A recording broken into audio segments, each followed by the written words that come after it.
বাজারে শীতকালীন সবজির এমন ভরপুর অবস্থায় বলে দেয় সরবরাহ পরিস্থিতি, দামও কমতির দিকে। সবজির দামটা একটু কমছে। এক মাসের ব্যবধানে অর্ধেক দাম নেমে গেছে সবজির দাম।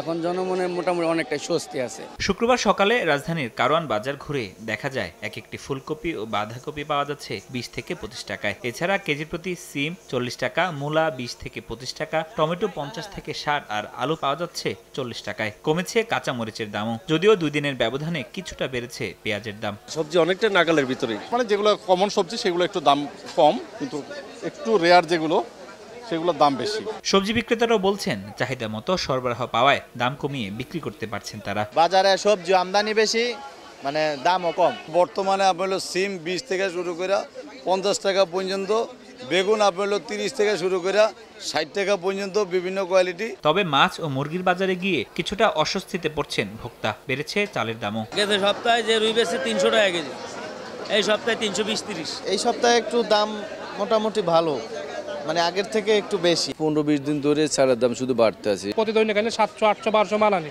সেখানে মাল পাচ্ছে 200, 300। আজকে ব্রয়লার মুরগি বিক্রি করতেছি 200 থেকে 210 টাকা, পাকিস্তানি সোনালী বিক্রি করতেছি 340 থেকে 350 টাকা। এদিকে সপ্তাহ ব্যবধানে খোলা সয়াবিন তেল লিটারে বেড়েছে 3 থেকে 4 টাকা। মূল্যবৃদ্ধির জন্য সিন্ডিকেটকে দুষছেন খুচরা বিক্রেতারা। আসলে গত সপ্তাহের তুলনায় বর্তমানে আপনার খোলা সয়াবিন তেলটা একটু হালকা বৃদ্ধি পেয়েছে। অধিক পরিমাণ চাহিদা হওয়ার কারণে এক ধরনের অসাধু ব্যবসায়ীরা তার সিন্ডিকেটের মাধ্যমে তেলটা সরবরাহ কম দিয়ে মানে বাজারে একটু ঘাটতি সৃষ্টি করে দিয়েছে। ফরহাদুর রহমান, সময় সংবাদ, ঢাকা।